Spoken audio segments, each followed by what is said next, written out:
మన ధర్మబోధ YouTube channel ఎవరైనా subscribe చేసుకోకపోతే ఇప్పుడే సబ్స్క్రైబ్ చేసుకోండి.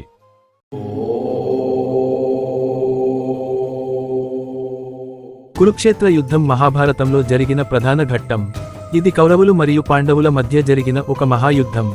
ఈ యుద్ధం మొత్తం 18 రోజులు కొనసాగింది. ప్రతిరోజు కూడా ప్రత్యేకమైన ప్రాధాన్యం కలిగి ఉంది.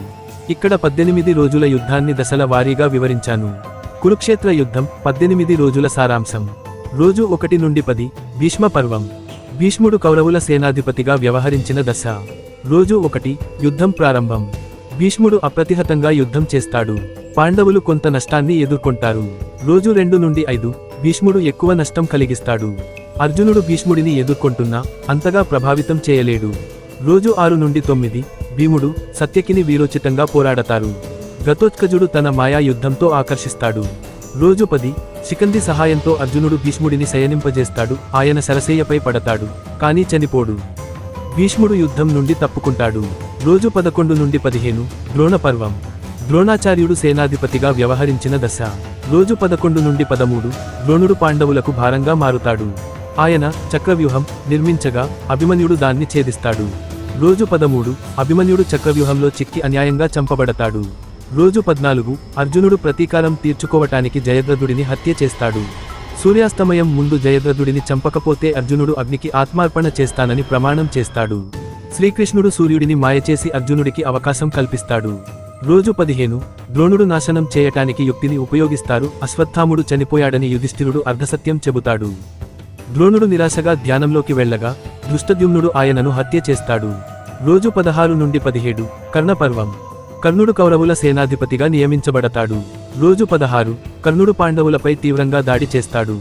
భీముడు దుర్యోధనుని సోదరులను చంపుతాడు. రోజు 17 అర్జునుడు మరియు కర్ణుడి మధ్య తీవ్రమైన యుద్ధం జరుగుతుంది. కర్ణుని రథం చక్రం నేలలో కూరుకుపోతుంది. ఆ సమయంలో శ్రీకృష్ణుని సూచనలతో అర్జునుడు కర్ణుని హత్య చేస్తాడు. నైతికంగా ఇది విమర్శించబడే సంఘటన. రోజు 18 శల్యపర్వం. శల్యుడు చివరి రోజుకు సేనాధిపతిగా నియమించబడతాడు. శల్యుడు, శకుని, దుర్యోధనుడు, అశ్వత్థాముడు చివరి వరకు పోరాడతారు. భీముడు దుర్యోధనుని తోడ్కాలులను ధ్వంసం చేస్తాడు అధర్మంతో తలపై గుద్దడం ద్వారా. దుర్యోధనుడు నేలపై పడిపోయి, అశ్వత్థాముడు, కృతవర్ముడు, కృపాచార్యుడు రాత్రిపూట పాండవుల శిబిరంలో దాడి చేసి ఉత్తరగోగ్రదేవుడు, పాంచాలులు మృతి చెందుతారు. యుద్ధం ముగింపు.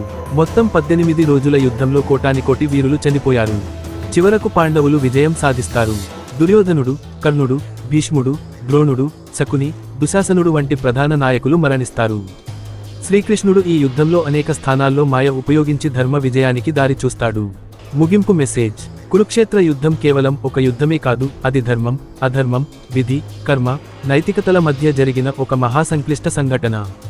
ఈ యుద్ధం చివరికి పాండవులకు విజయం తేవడమే కాక భారతీయ సంస్కృతిలో నైతిక, ఆధ్యాత్మిక, సామాజిక అంశాలపై మేల్కొలుపునిచ్చింది. ఇంకా ఇందులో ఏదైనా వివరంగా కావాలా? ఏ రోజు గాని, ఏ వ్యక్తి గాని ప్రత్యేకంగా తెలుసుకోవాలంటే చెప్పండి.